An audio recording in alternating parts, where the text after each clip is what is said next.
Okay, sal my bidde. Dankie wel Vader vir die kosbare woord die u uitstuur vandag, Here. Vader, deur het geloof, doen wij vandag aan belydenis dat u woord ook in onze lewens op vrugbare aarde terechtkomt en veel goeie vrugte sal voortbring. En dankie Heer vir wysheid, vir deurbrake. Dankie Vader vir oplossings. Heer, dat u ons ook door u woord op die juiste weg sal stuur, sodat u verheerlik kan word en groot gemaak word. Ek bid ook Heer dat geen afleiding sal zijn, geen misleiding Vader, dat u woord suiwer tot in onze harten terecht sal kom. Dat geen hindernis sal zijn Vader. In Jesus naam. Heer, wij nemen ook een besluit om onze gedachten niet te verlaten, om uw gedachten aan te nemen. Dank u daarvoor, in Jesus naam. Amen. Oké, ik voel mij niet zo goed, daarom groet ik hier maar zo vanaf een afstand. Ik wil niet zeggen omdat ik boos ben op u, maar ik wil u sparen. Nou, we hebben gisteren onze Bijbelschool weer gehad en 2 lessen gedaan. Ook de hulpbedieningen en dan ook de 5voudige bedieningsgaven. Was dit gezegend? Ja, yes. Dat was iedereen gezegend, voor mij ook. En de studenten hebben mij toen ook gevraagd, dat kunnen wij niet op een zondag. Dit ook met de gemeente delen. Dat is zo een openbaring, zo'n zegen. Goed, wij gaan lezen vanuit Efesiërs 4, vanaf vers 11 tot 12 en daarna ook van 13 tot 15. Nou, wij zijn allen geboren met bepaalde talenten, bepaalde gaven. En die kunnen wij ook voor de Heer gebruiken. Denk maar iemand die een muzikant is, of een mechanieker, een boekhouder. Dat zijn natuurlijke gaven. Die wij ook in Gods werk kunnen gebruiken. Maar dan zijn er ook bedieningsgaven die God geeft. Dat komt niet door onze familielijn of wat ook al. Dat zijn gaven en bedieningen die de Heer geeft. En de 5 bedieningsgaven zijn gaven die God zelf geeft. Dat komt vanuit zijn begeerte om zijn gemeente te zegenen. Dat zijn gemeente zal groeien, sterk worden. Maar hij zegt daar in vers 11, en hij, wie is die hij? Jezus. Die heeft sommigen gegeven als apostelen, anderen als profeten, weer anderen als evangelisten en nog weer anderen als herders en leraars, om de heiligen toe te rusten tot het werk van dienst betoon, tot opbouw van het lichaam van Christus. Jezus wil dat zijn lichaam opgebouwd zal worden, versterkt zal worden, dat zij ook zullen leren om elkaar te dienen en de Heer te dienen. Nou, we gaan niet vandaag naar al die verschillende gaven kijken, maar profeten zijn mensen die bovennatuurlijk een woord van God kan doorgeven en openbaren.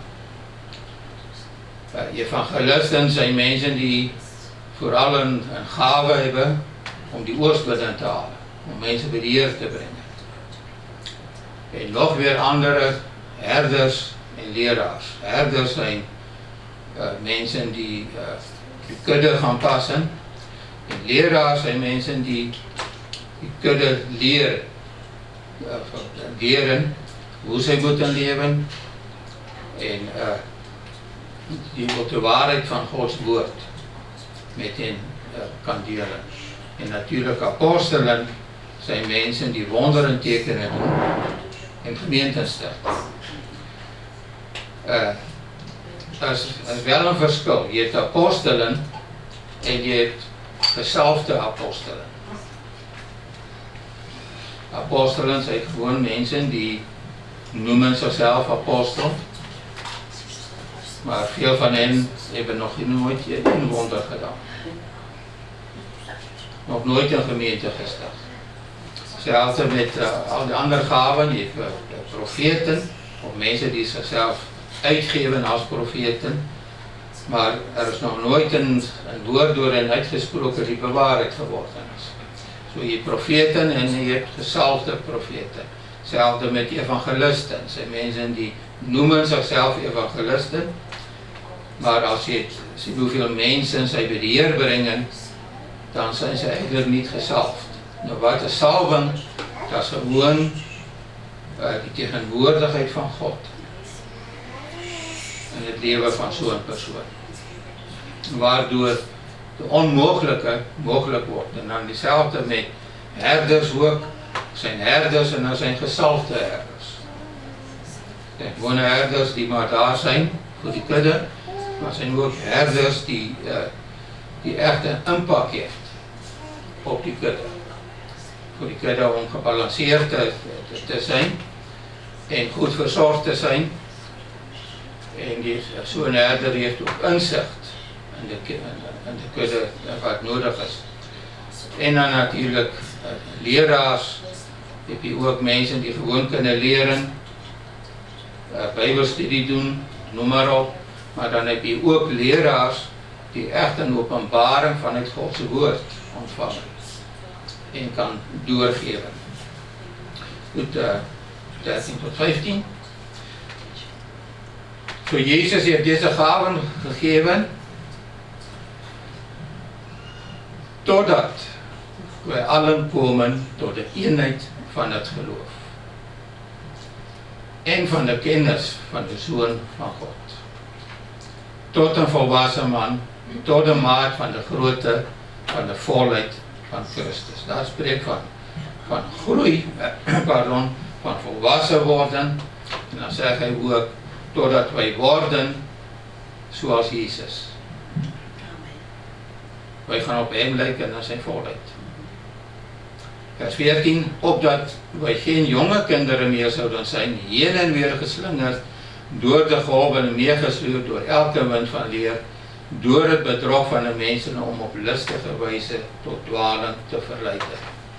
So die gaven helpt Gods kinderen om te groeien naar volwassenheid toe, maar beschermt hen ook. Omdat er gezonde leren is, omdat er profeten zijn die Gods woord brengen om mensen te waarschuwen en zo verder. Anders gaan zij niet gaan groeien en volwassen worden tot die volheid van Christus. Echte toerusting voor een effectieve bediening komt van God. Ja. Ik onthou toe ik my theologische studies ging doen, dat ik een telefonische gesprek met die hoof van die Bijbelschool in Zuid-Afrika. Nou, zij hebben zeker duizenden voorgangers opgeleid en zo verder. En toen zei hij tegen mij, je moet naar hier komen en wij zullen van jou een voorganger maken. Ik ben het nooit vergeten. En ik was nog niet zo lang op weg geweest, maar ik ervaarde mijn geest. Dat klopt niet. Het kan mij helpen om misschien een goede voorganger te zijn, maar om echt effectief te zijn, heb ik Gods salving nodig. Want hij maakt effectief. De roeping op iemand wordt erkend door de salving die op zijn of haar leven is. vele mense tegenwoordig gebruiken die bedieninge as 'n titel. Dis profeet, sis en so, dis voorganger, sis en so, dis apostel, veral apostele. Die kan jy nu agter elke pos gaan uitskop. Iedereen wil graag apostel sy, want sy sien dit as 'n status symbool. Maar as jy na die vrug gaan kyk, dan sien jy nie dat sy effektief zijn. So die roeping word erkend door de salwing die op zijn of haar leven is. En dan is het aan die kerk om die bediening te erkennen. So ek zie echt dat God jou gebruik in gebied van profetie. Het is niet alleen dat je op een zondag, maar je manifesteert echt voortdurend die bediening van profeet. Hetzelfde met die evangelisten. Iedereen kan mensen naar de Heer leiden. Iedereen. Van klein tot groot. Maar er zijn mensen die gezalfd zijn. Wanneer zij een uitnodiging geven, dan gaan die vensters van de hemel open. Dat hebben we ook in Brussel gezien, hè? Met die Franklin Graham die daar was. Wij zien het ook in de bediening van Jesse Duplantis. Ik weet niet wie van u kent hem. Hij is een heel komische man, vertelt heel veel grapjes. En dan komt er een moment en dan geven we een uitnodiger. En dan stromen die mensen naar voren om Jezus aan te nemen. Dan denk jij, ik vertel ook grapjes en niets gebeurt. Maar er is een salving op zijn leven om evangelist te zijn. Dat maakt het verschil. Een gezalfde evangelist zal mensen wedergeboren krijgen waar anderen niet succesvol zijn.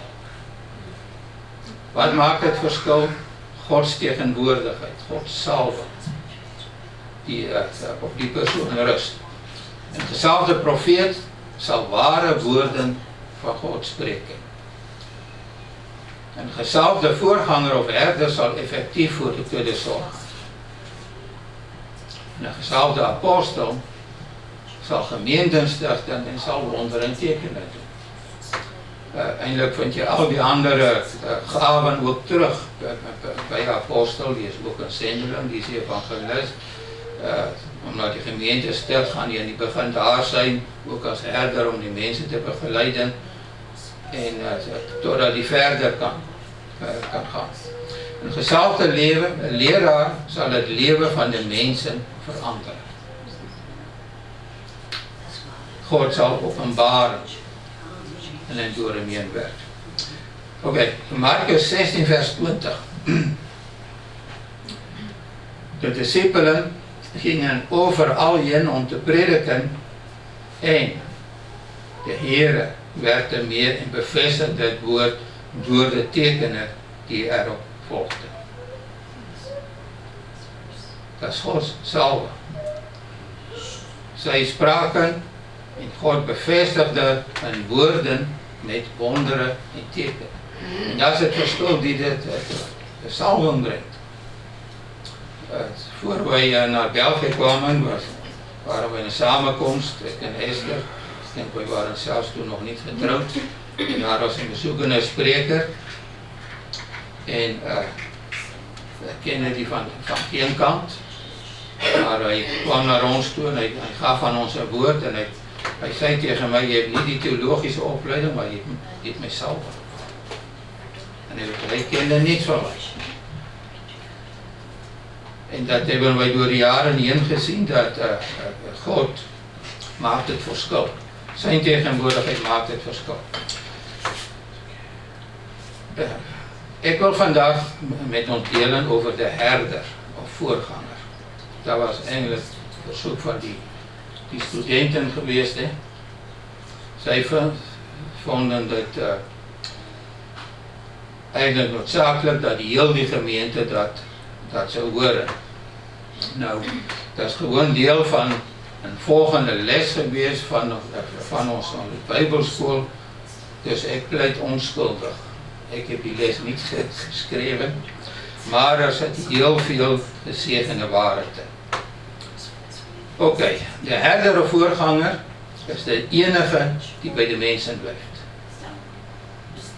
De apostel gaat verder, de leraar, dat zijn mensen normaal die van gemeente tot gemeente gaan, die evangelist, die gaan rondtrekken, overal waar die oost is, gaat die mensen bedienen en zo verder.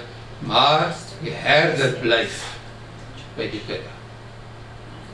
De herder is de leider van de kudde en zal door God verantwoordelijk worden gehouden. Hij moet dus vrij zijn om de leiding van de Heilige Geest te volgen. Die herder zal inderdaad voor God verschijnen en zal rekenschap afleggen. We zien nu ook in Openbaringen, werden er 7 brieven geschreven aan de herders. God sprak de herder aan. Zei, dat is goed en dat is minder goed. De herder zal op de dag van verantwoording voor God staan, zonder ouderlingen en zonder diakenen. Je zal daar alleen voor God staan, om verantwoording af te leggen. En die Heer gaat niet vragen wie waren je ouderling of je diaken. Die verantwoordelijkheid, zoals in Openbaringen, zal bij die voorganger of die herder gelegd worden. Zo de herder zal op de dag van verantwoording voor God staan. Dat komt zo'n dag. Onthoud, het gaat hier niet over ben je gered of ben je niet gered. Dat is een boek, je naam geschreven in het boek des levens of niet, daar gaat het niet om. Maar iedereen van ons gaat eenmaal voor God verschijnen en hij gaat beloning geven voor datgene wij deden hier op aarde. De voorganger, heb ik iedereen nog meer? De voorganger is verantwoordelijk voor alles wat er in de kerk gebeurt.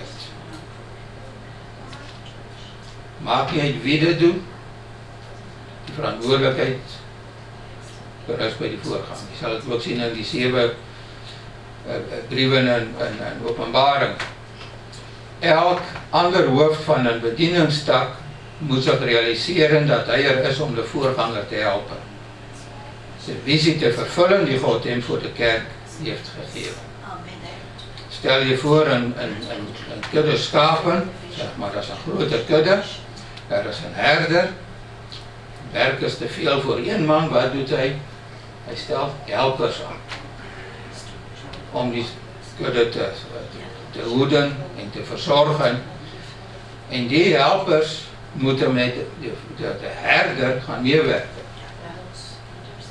En die herder, dus die visiedrager, hij besluit, oké, welk seizoen het is, dus de schapen gaan naar hier of de schapen gaan naar daar, of de tijd dat zij medicatie krijgen, of noem maar op, of weet in die gebied loopt er een wolf rond. Dus wij moeten extra waakzaam zijn voor schapen. En de helpers zijn daar om hen te helpen.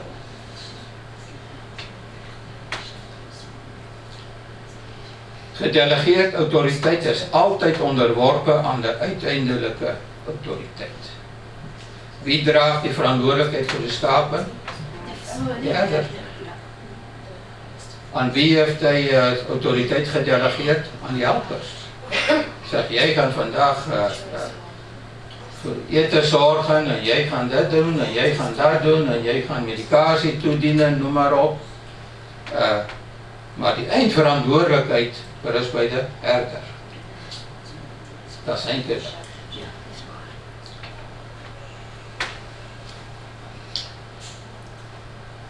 Dus hij is verantwoordelijk voor alles wat daar gebeurt. Deze gedelegeerde autoriteit is iets heel belangrijk. Als het niet begrepen wordt, zal het gevaar van verdeeldheid en rebellie nooit vers nie. Wanneer wij autoriteit ontvangen, zijn wij verantwoordelijk naar die persoon toe, die autoriteit aan ons gegeven heeft.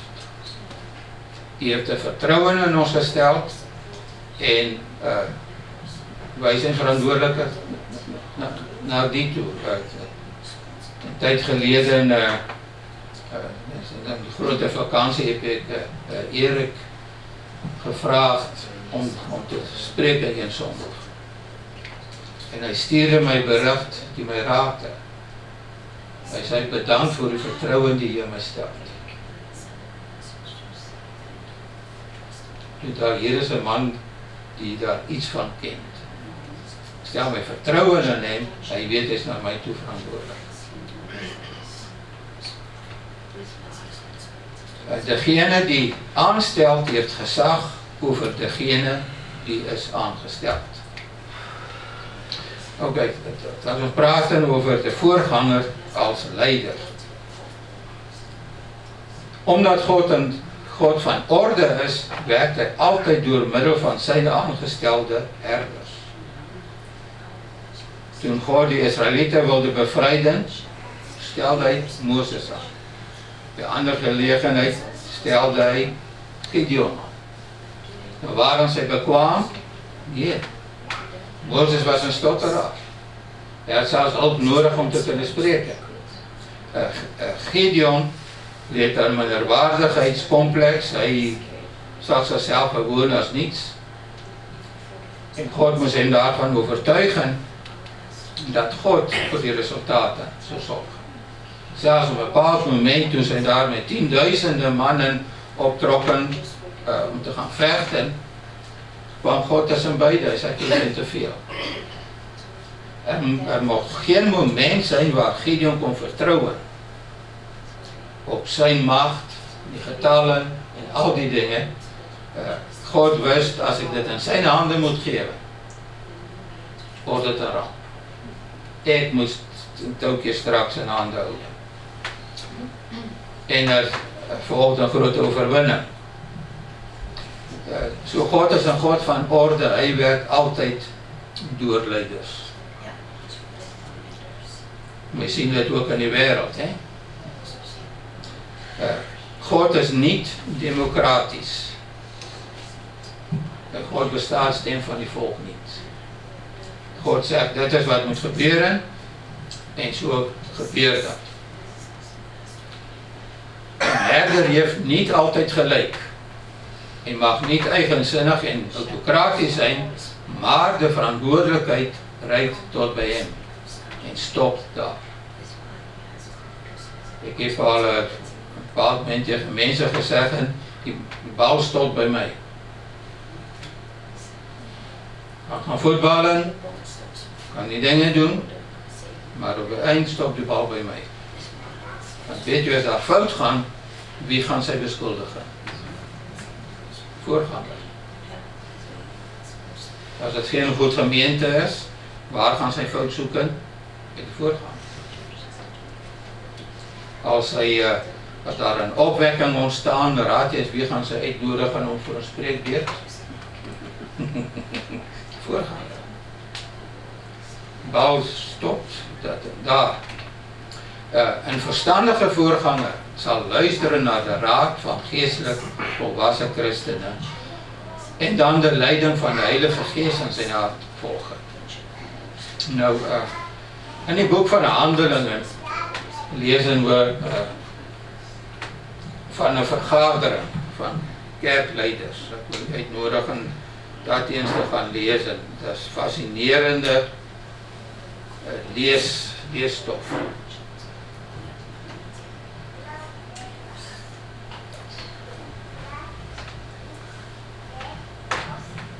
In de gemeente van Antiochië was de eerste gemeente die onder de heidenen ontstaan was. Was er een mooi werk van Heer ontstaan. En die Joden hebben dat gehoord. Dus stuurden zij mensen naar daar om tegen hen te zeggen, maar jullie moeten ook besneden worden. En jullie mogen geen bloed eten. En jullie mogen niet dat, jullie mogen niet dat. En sy werd so verward, want dat hebben sy nie gelees. Sy het gelees, ek het Christus aangenome, dus ek ben niet meer onder de wet. En onrust was so groot, dat sy toen vertegenwoordigers stuurde naar Jeruzalem.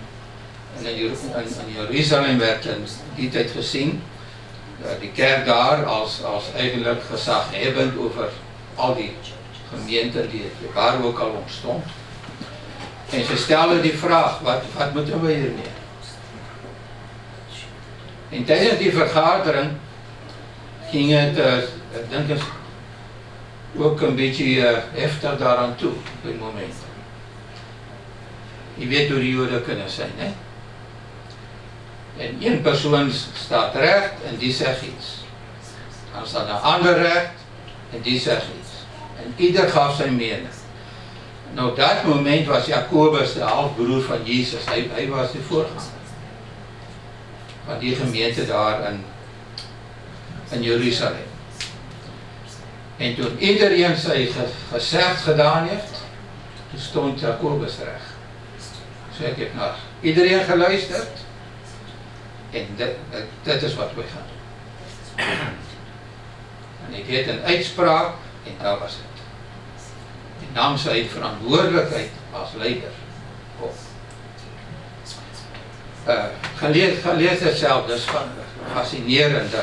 Dan zie je hoe een vergadering, kerkvergadering, zelfs in die tijd, heel goed kan eindigen wanneer er orde is en wanneer er leiderschap in die kerk is. We zien het bij Mozes en Gideon, dat God riep hen en dan maakte God hen bekwaam. Uit hun eigen waren zij niet bekwaam. God moest echt zijn hand op hen leggen en door zijn salve werden zij bekwaam gemaakt. De voorganger moet zich ook niet laten leiden door de meningen en kritiek van mensen, behalve waar het gegrond is. En dan moet hij zichzelf de vraag stellen, is die bron betrouwbaar? Van waar komt het? De kudde wil zien dat een herder ook menselijk is. Die kan ook fouten toegeven. Die persoon die kritiek geeft, wat is zijn relatie met die plaatselijke gemeente? Waar? Hoe staat die in relatie met die leiderschap in de kerk? Je kan niet verwachten wanneer iemand jou als voorganger of wat ook al niet herkent, dat hij een goed woord voor jou gaat hebben.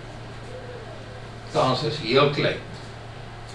En wat is een relatie naar Gods koninkrijk toe? Is het iemand die echt God op de eerste plaats stellen en zijn koninkrijk op de eerste plaats stellen?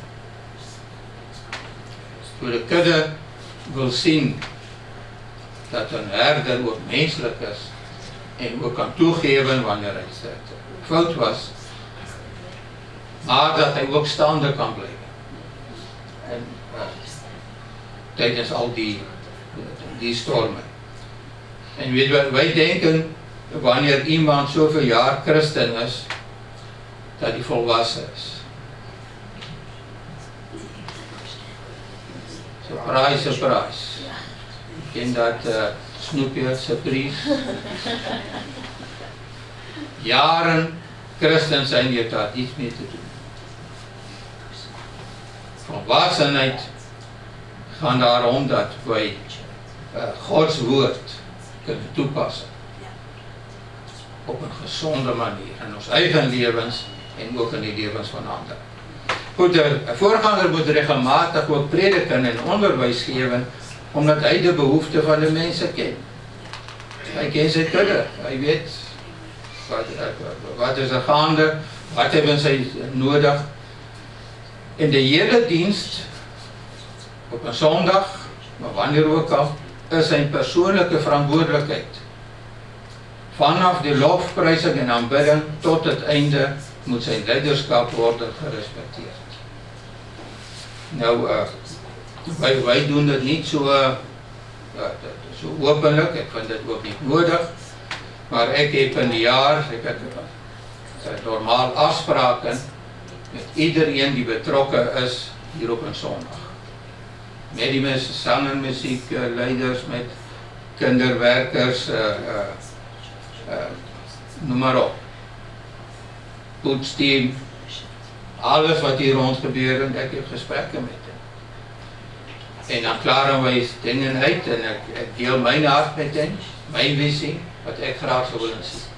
En wij gaan het niet hier op een zondag gaan verkondigen of doorgeven, maar dat is gewoon dat er goede communicatie kunnen zijn, met goede afspraken. Zo vanaf het begin tot het einde wordt die herder verantwoordelijk geacht. En je kan dit ook van toepassing gaan maken in die natuur, in die realiteit. Wie is verantwoordelijk voor de kudde? Vanaf eten tot bescherming, tot verzorging, noem maar op. Er zijn mensen die helpen, maar wel stop bij de herder. Mensen die op een of andere manier willen bijdragen aan de dienst, moeten dit van tevoren met de voorganger regelen. Zodat hij kan besluiten waar en of hij dit het beste in de dienst kan aanpassen. Want het gaat over zijn kudde. Gaat het onrust in de kudde veroorzaken of gaat die kudde gezegend zijn? Dit geldt ook voor profetie. Sterk leiderschap in de kerk is een zegen, terwijl zwak leiderschap onzekerheid bij de mensen zal veroorzaken. Een voorganger of herder kan het zich niet veroorloven om door iemand in de kerk gemanipuleerd te worden. Of het een oudste is, een muzikant, zakenman, rijke mensen of wie dan ook. Hij moet een duidelijke beeld hebben van die visie die de Heer aan hem gegeven heeft en die visie moet hij volgen, kom wat wil. En hij gaat niet toelaten dat mensen met verkeerde motieven hem van wegbrengen en een andere richting opsturen. Waarom niet? Omdat hij rekenschap zal moeten afleggen aan diegene die hem gestuurd heeft en die hem aangesteld heeft, en dat is Jezus. Elk voorganger zal een dag voor Jezus verschijnen en rekenschap afleggen. En ik kan het niet bekostigen om zich te laten manipuleren. Wij zijn een conferentie geweest in Nederland vorig weekend, is waarom wij ook niet hier waren, van broeder Rodney Howard-Browne. En hij, zijn rechterhand daar, die was ook aan het spreken, prachtige boodschap, maar hij zei ook daar, er komen multimiljonairs naar een gemeente. Schatrijk mensen. En dan worden zij niet toegelaten om lid te zijn. Omdat ze met verkeerde motieven komen. Ze denken, ik heb geld, zo ik ga hier zeggenschap krijgen. En dan zeggen zij tegen die mensen, luister, we hebben geen enkele belangstelling of behoefte aan jouw geld. We willen jouw hart. Als jouw hart bij deze gemeente is, oké, dan ben je wel. Maar geld beïndrukt en niet. En dan zie je ook hoe dat God zegen daarop rust. Geld of talenten of mooi looks, wat ook al, kunnen wij nooit toelaten om ons te laten manipuleren. En veel problemen ontstaan ook dikwijls bij de lofprijsteam. Omdat iemand een speciale gave heeft of talent en hier op die podium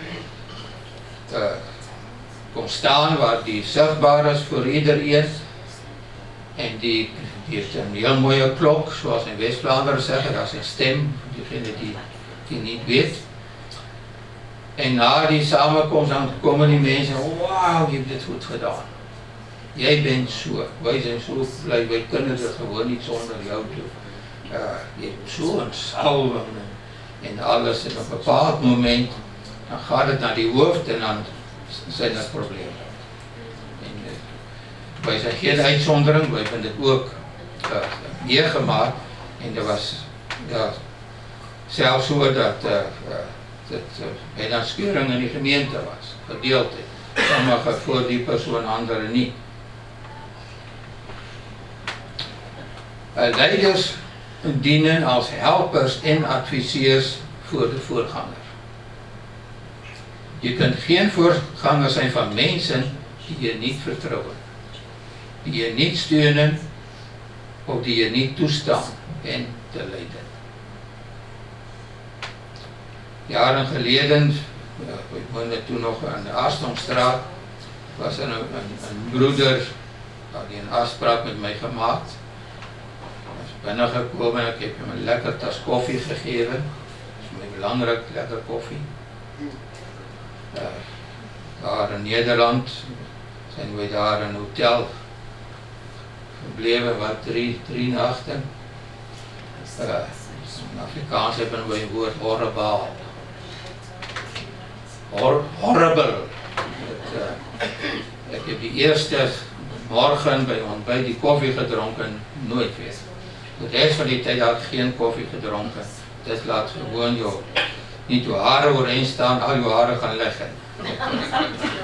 Dat is een shock voor je systeem en die bed ook, dat was een bootbed. Het is zo dat in de nacht een paar keer word ik wakker en dan leg ik daar in die midden en dan terugrollen naar die zijkant. Zo, waar was ik? So, je moet mensen kunnen vertrouwen en zij moeten jou vertrouwen. En die persoon heeft lekker koffie gedronken en toen stroomde die kritiek daaruit. Want hij was vroeger oudste in een andere kerk geweest en hij wist alles beter. En ja, jij moet dat en dat zo doen en daar ben je verkeerd. En na een half uur of zo van dat stroomriool, toen zei ik tegen hem, weet je, als dat je opinie is van mij, kan ik je voorganger niet zijn. En hij was zo gechoqueerd. Hij was echt gechoqueerd. En hij zei tegen me, weet je wat je zegt? Ik zeg, weet je goed wat ik zeg. Als jij niet je opinie gaan veranderen, zal je mij nooit aanvaarden. Was hij anders. Je zal mij niets aanvaarden. Al wil ik jou bedienen, al wil ik jou leren, je zal het niet aanvaarden, want je stelt jezelf boven mij. Je hebt reeds besloten dat ik fout ben. Ja, en de tijd daarna zijn toen daar ook vertrokken en dat je heel veel rust in de gemeente gebracht. Rust en vrede. Goed. Het gezag van een voorganger moet dan alle tijden gerespecteerd worden, zelfs als zijn beslissingen niet iedereen bevallen. In een gebied waar zijn gezag vaak wordt geschonden, die gedeelte heb ik zo uit die les genomen. En ik heb die les niet geschreven. Dus wanneer andere kerken of bedieningen leden van zijn kudde betrekken, zonder eerst de voorganger te raadplegen. Aan kerkleden wordt gevraagd om te prediken, aanbidding te leiden, evenementen te organiseren, spirituele begeleiding te geven, enzovoort, zonder voorafgaande de toestemming van de voorganger. En dit is een zeer ongezond praktijk. Stel je voor in een kudde schapen, dat iemand besluit, ik ga die schapen een beetje lenen en die heb ik nodig aan mijn kudde en die moet dat voor mij komen doen. En die herder weet er niets van. Dus ek dink nie dat dit 'n goeie recept is vir goeie buurskap. Ek ben op 'n boerdery opgegroeid en ek kan die verseker, boere sy moeilike mense. En sy klaar gaan altyd. Of dit regen te weinig of te veel. Sy is altyd aan klagen. Sy echt moeilike mense. En ek weet in ons omgeving was er ook 'n bepaald moment 'n heftige ruzie geweest tussen twee boere. Want die stier van die een boer, die is door die omheining gebroken naar die kudde van die ander boer. En er zijn twee verschillende types koeien. Ja. Dus er stier alles, die twee programma in die war. En daar waren problemen. Grote problemen. Sy wilde bijna, was bijna slaande ruzie. De voorganger kent zijn mensen. En hun capaciteiten en talenten. En dat zijn ook niet de enige redenen waarom iemand zou moeten worden uitgenodigd om elders te gaan dienen. Of die zekere eigenschappen heeft, dat is niet die belangrijkste. Wat is het belangrijkste? Geestelijke volwassenheid in relatie met die plaatselijke kerk. Dat is van veel groter belang. Beleefdheid is de minste wat men kan tonen. Ja, jaren geleden was er een jong gelovige in ons gemeente geweest en die is geroofd geweest, kan ik zo zeggen. Mooi woord. Door een andere gemeente naar daar gegaan en dat heeft niet lang geduurd. Toen heeft zij haar fout en op een avond kwam zij terug. En ze vroeg mij, ze zei, Esther was erbij, dat ik het zo moeilijk, kan je voor mij bidden? Ik zei nee. Ze zei, jouw voorganger geen integriteit heeft, ik wel. Ga naar jouw voorganger, vraag zijn toestemming en ik zoek dat schriftelijk. Dan kan je terugkomen en dan zal ik je bedienen. En dat brengt respect. Ik en Jozef, wij hebben ook zo'n relatie. Op een bepaald moment was er een koppel in zijn gemeente die huwelijksproblemen hadden. Ze hebben gehoord van ons huwelijkscursus. En die koppel had via daarvan gehoord, dus zij contacteerde mij en zij vroegen, kan jij ons helpen? Is het een grote nood? En toen zei ik wel, ga eerst naar je voorganger. Dan vraag zij toestemming. En als hij zijn toestemming geeft, dan ben ik bereid om jullie te helpen. Jozef gaf zijn toestemming en ik heb hen geholpen. En het is ook al die omgekeerde, dat is ook al gebeurd dat iemand van ons gemeente, die voor bediening naar hem ging. En ik gaf mij toestemming, want ik heb vertrouwen in hem. Ik weet wat ik aan hem heb. Jezus is de goede herder. Johannes 10 van vers 10 tot 13. Als je door die Bijbel gaat lezen, is het opvallend hoeveel keer God dat heeft over herders.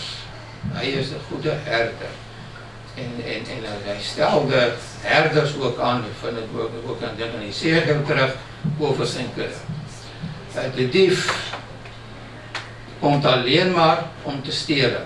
Nou, die dief kan zich ook vermommen, hè? Die kan ook als een boven schaapskleding komen. Die kan een masker aan doen. Komt alleen maar om te stelen, te slachten, verloren te laten gaan. Ik ben gekomen opdat zij leven. Leven hebben. En overvloed hebben. Ik ben de goede herder. De goede herder geeft zijn leven voor de schaap. Weet je, het is zo gemakkelijk om een goede herder te onderscheiden. Jezus heeft ons die voorwaarden daar gegeven. Is dit iemand die zijn leven geeft voor de schaap? Die daar zijn voor die schaap. Leer die schapen beskerm die skape, zijn daar tydig en ontydig. Dus die herder gaan jy altyd terugvind by sy skape. Onthou, God werk deur leiderskap. As daar 'n probleem in die kudde is, aan wie gaan God dit toon? Aan die herder. En ek heb dit al 'n paar keer meegemaak. Aan die begin was dit vir my verwarrend. Ek wist nie wat ek daarmee moes doen.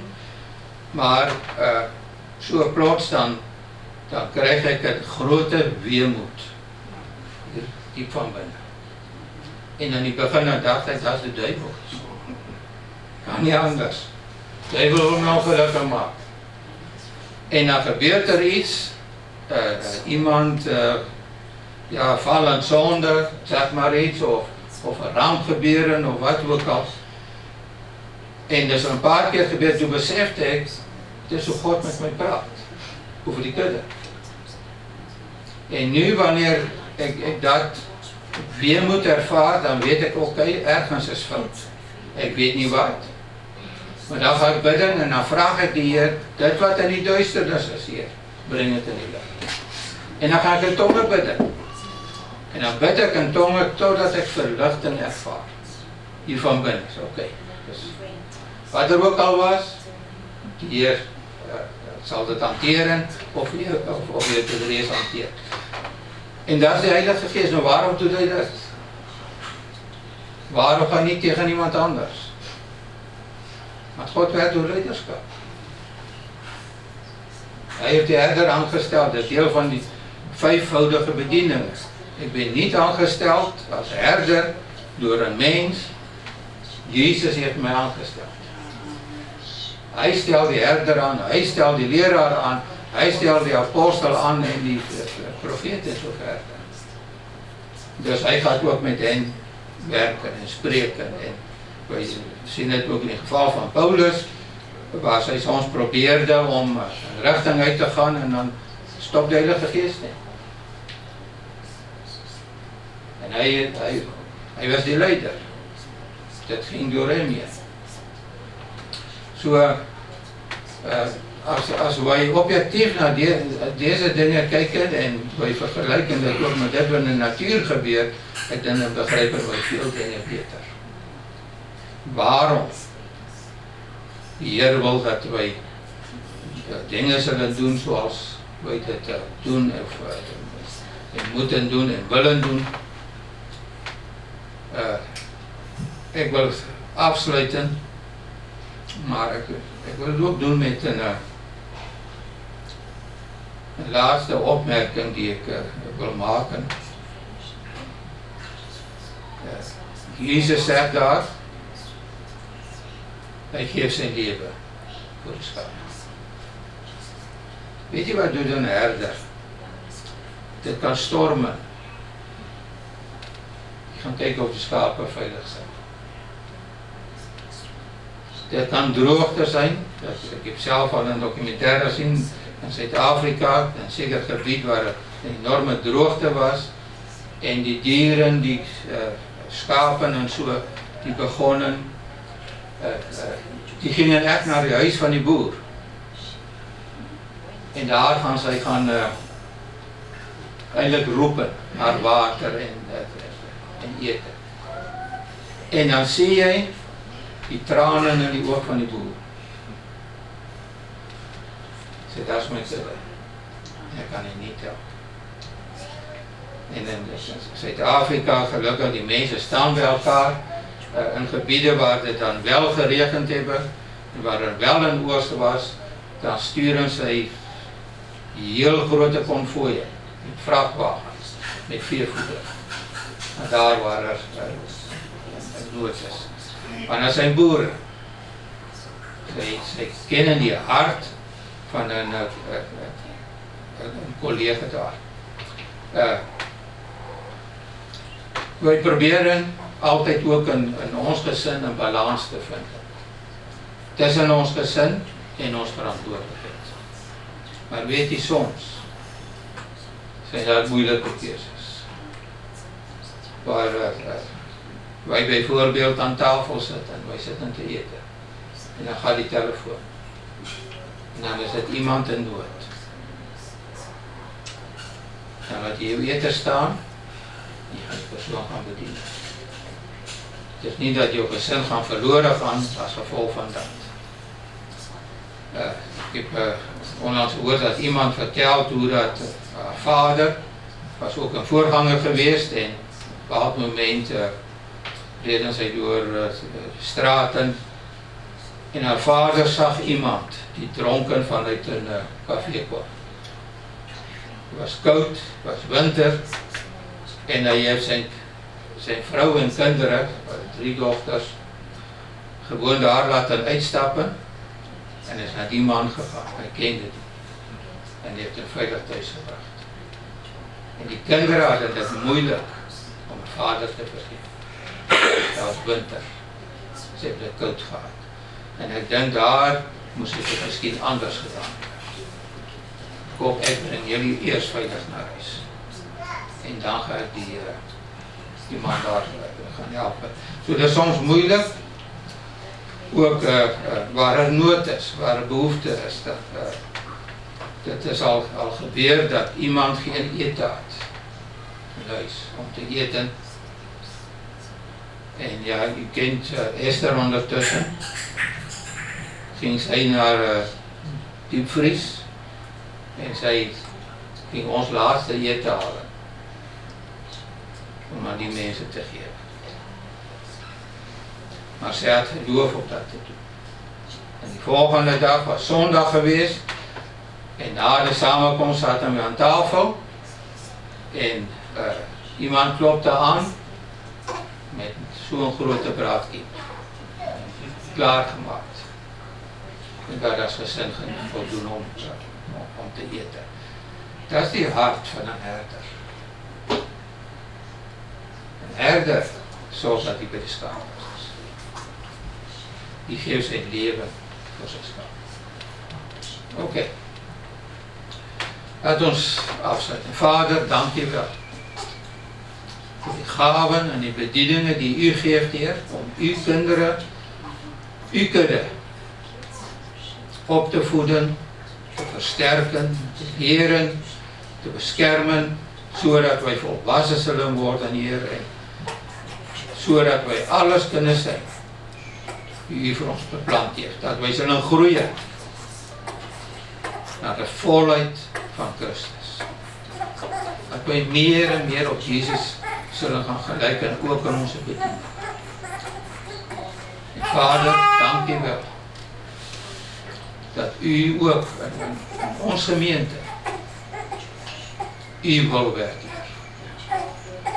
Heer, dat alles in liefde zal geschieden, dat er respect zal zijn naar elkaar.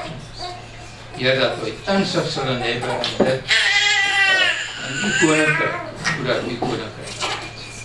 Dank u daarvoor, Vader, in Jezus' naam. Amen.